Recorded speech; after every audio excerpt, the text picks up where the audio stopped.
What's going on, guys? Welcome back to the Game Corner Pocket. We have some gaming news to go over today, but before we get into that, I want to show you guys these two Yu-Gi-Oh cards I just got today. So these are the Blue Eyes Abyss Dragon and the Blue Eyes Chaos Dragon. Come on, angle it up. There we go. So these are the Blue Eyes Abyss Dragon and the Blue Eyes Chaos Dragon. I've been trying to get these cards for a while now. I almost dropped one of them. And it took me to having to buy 8 of these boxes. I had to buy 8 of these to finally get those cards. Now, the Blue Eyes Abyss Dragon was going for about $15 on eBay, which is the price of one of these boxes. And I bought like 8 of those boxes to finally get the Abyss Dragon today. I spent $120 on a $15 card. Chaos Dragon, last I checked, that card was going for somewhere around $30. But still, I spent $120 to get a card that was worth a quarter of the price. But I'm finally happy that I got those cards. I am a Blue Eyes player, so I will be updating my deck. I don't play, competitive, so I just play for fun. So my Blue Eyes deck would not be as competitive as some other Blue Eyes decks out there, but just something I wanted to share with you guys that I was happy about today. Anyways, so we got some news today, and I want to start off with a story that I had covered last week, which was a rumor, now finally confirmed. Sony has disabled access to the PlayStation stores on their website for the PlayStation 3, the PSP, and the Vita. The old PlayStation Store, which sells games for the PS3, the Vita, and the PSP, is no longer accessible on the web. All 3 stores can be browsed through the consoles themselves. However, the experience is clunky and prone to crashing. Sony did not announce the closure of the web store before closing the stores. Sony did not announce the closure of the web versions of these stores. Okay. Players reported that they had gone offline over the weekend. I mean, what do you expect, man? I said it last week. The PS3 is 15 years old now. It's going to be 15 years old. The PSP is just as old, maybe a little older. I don't remember when that came out. It was 2004 or 2005. I think it was 05. So the PSP is 15 years old right now, going on 16 years old. And the Vita, Sony pretty much gave up on only a couple years after they had launched it. So, to me, like I said last week, it makes sense. Sony also confirmed the rumors that were going around last week that the console stores will be closing this summer for the same consoles. The PS3 and the PSP stores will close officially on July 2nd, and the Vita store will officially close on August 27th this summer. So those rumors have been announced to be true. And again, kind of makes sense. You got to go forward. However, anything you had bought, you can go back through your download list and re-download things as you need to. So that's good. Wreckfest developers charging $10 to upgrade the PlayStation 5 version.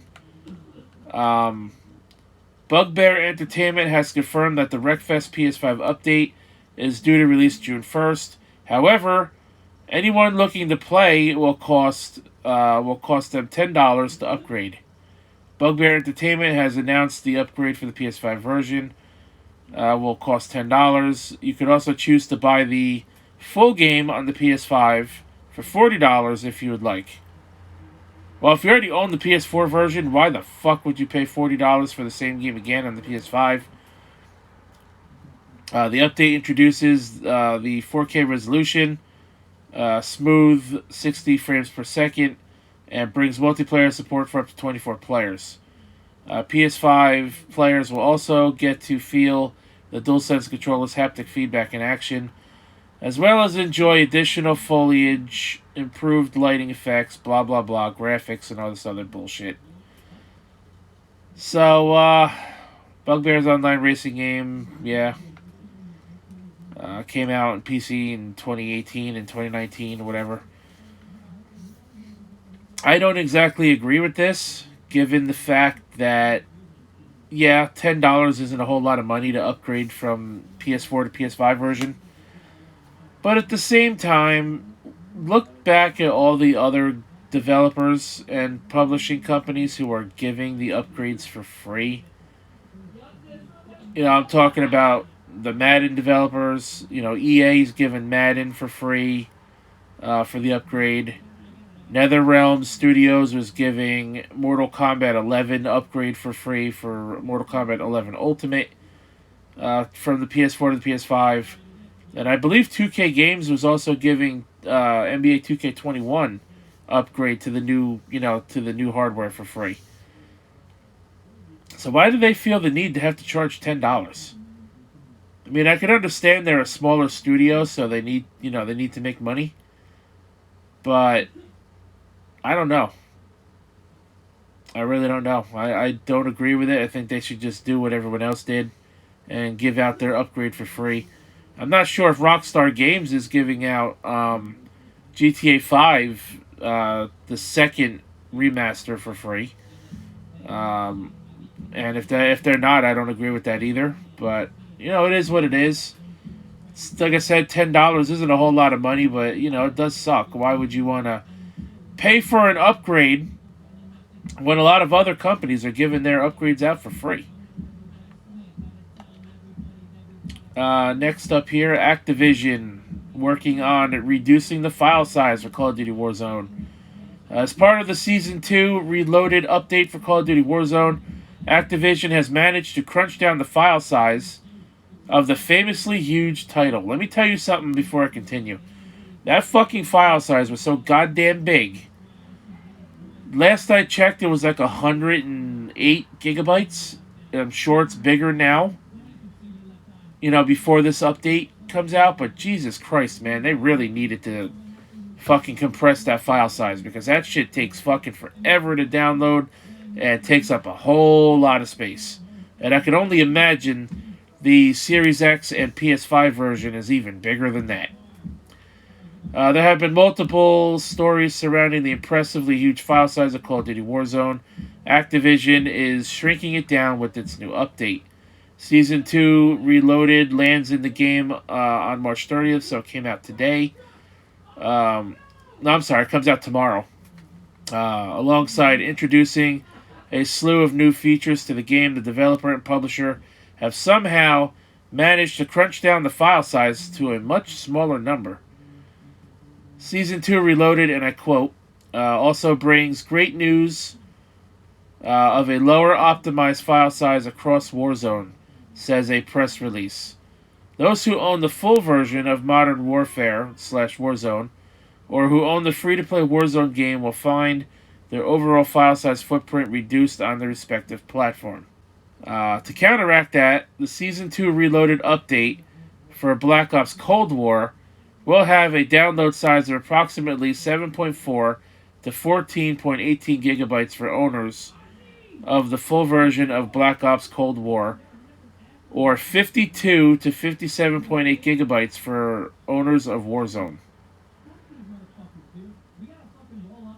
So, I don't get it. Is that for the Black Ops version, I guess? Nah. Once you download the larger patch, a larger than usual patch, in parentheses, it'll do some tinkering across all your files and reduce the overall footprint. Excuse me. Activision also notes that it intends to shrink future updates as well. As per Activision, the content will be live on the following updates: Black Ops Cold War on March 29th at March 29th, 9 p.m. Pacific Time, 11 p.m. Eastern Time, and Warzone on March 30th, or rather, March 31st at 2 a.m. Eastern Time. So, there you go. That's good. I'm glad they're working on lowering that ginormous fucking file size. There is really, I mean, Warzone itself is a big game. Not gonna lie, I did play it, but I don't think the file size never needed to be as big as it was. I think half the size would be fine. So that article is confusing me a little bit. I don't exactly know what the end result's going to be, but I think I'm going to re-download Warzone. I was watching a streamer play it yesterday. If you missed Derailed last night, we raided a streamer called CK Lefty, and we had some fun with her. Hung out with her, watched her stream, raided her. We had some fun. Good stuff, good fun all around. And hopefully you can't hear all the background noise going on in my brother's room. I don't know what he's watching, what he's listening to. But hopefully my camera mic isn't catching too much of it. I could try to lower the audio in post if I have to. But, you know, this is just why, another reason why I don't like my house. Because everything is too fucking cluttered. And all the bedrooms are literally up each other's ass. And, you know, there's really very little that I can do with to do, you know, for noise reduction. But let's get back to the news here. Street Fighter V, more news coming soon in April. Earlier today, the Japanese publisher and developer of Street Fighter V, that is Capcom, the spring update live stream will air April 6th, 3 p.m. Pacific Time and 6 p.m. Eastern Time. So April 6th, so that is next Tuesday, so 8 days from today. The announcement will feature updates on the recently rolled out Season 5 of Street Fighter V, and will provide updates on what we can expect from incoming DLC characters Rose and Oro, or Oro. I don't know if I pronounced his name right. As well as more news to be announced. It looks like we're going to have to wait a little bit longer to see from Akira and an as yet unannounced mystery fifth character. Capcom's live stream will be watchable via YouTube, Twitch, and Facebook. Dan Hibiki arrived in Street Fighter V back in February. Capcom released another trailer for the infamous joke character in action to celebrate. Yeah, Dan sucks. So Rose and Oro are going to be the next characters we're going to get. We're going to get them apparently. More information on them coming in about 8 days from now, and that will leave. Apparently, there's another character, Akira, and one more mystery character, which may get announced next week as well. I have Street Fighter V Champion Edition, so I just have to get Season 5, and I'll have all the characters. So, Pax Gets Axed. Here we go. Pax East is cancelled, however, Pax Online will take its place this July. Pax East, which was originally due to take place June 3rd through June 6th, has been canceled.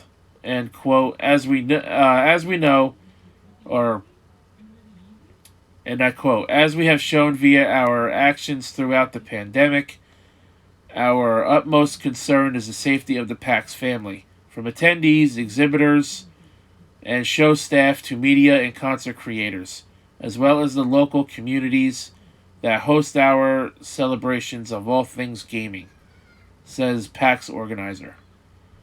And quote again, we will move forward with a live PAX once we are confident the show will be safe for everyone. On the upside, plans for a physical in-person event are being redesigned, and an online event will take PAX East's place.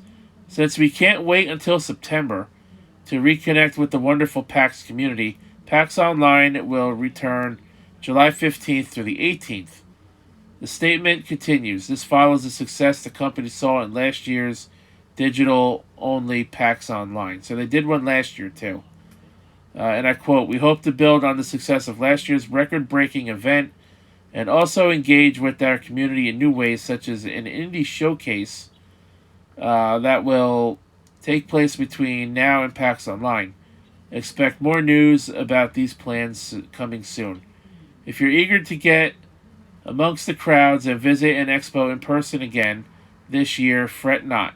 Show organizers are cautiously optimistic PAX West and PAX Unplugged 2021 will proceed as planned from September 3rd to the 6th and December 10th to the 12th.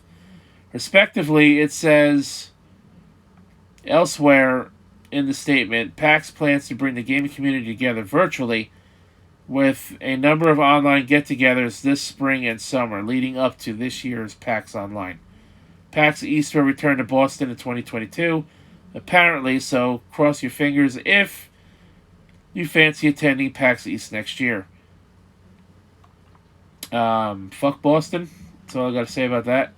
You know, I'm a fucking Yankee fan. Fuck Boston.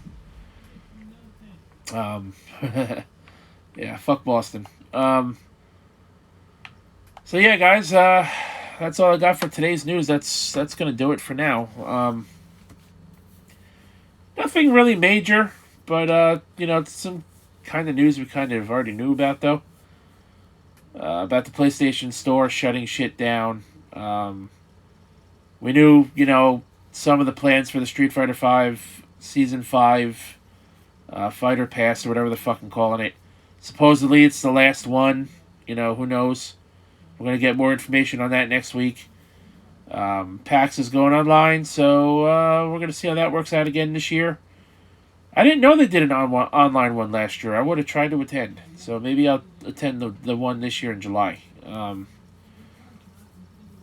know, stuff like that. I'm very glad Activision shrunk down the file size for Call of Duty Warzone. Very much needed action. So, and Season 2, you know, I'm going to check it out. I did play a little bit of Warzone last year.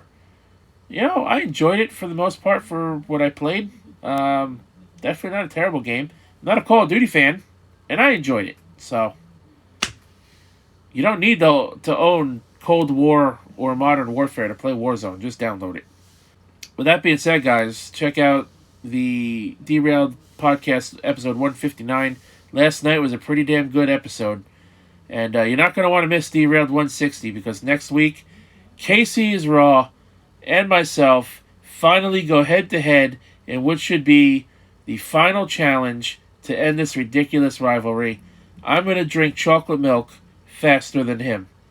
We're going to engage in a chocolate milk challenge until one of us possibly pukes. Let's see who can drink a half a gallon of chocolate milk the fastest. Without cheating, Casey. With that said, guys, thanks for watching this video. My name is The Rose, and until next time, I'll catch your ass down the road. I want to talk about Miku Expo 2021 for just a moment. The expo will be online for the first time ever, successfully crowdfunded. I want to thank Krypton Future Media for giving me the opportunity to help put on the expo. It's going to be a great time. There will be activities and, of course, the concert. We are throwing the biggest digital bash this internet has ever seen, and the best part is, it is free.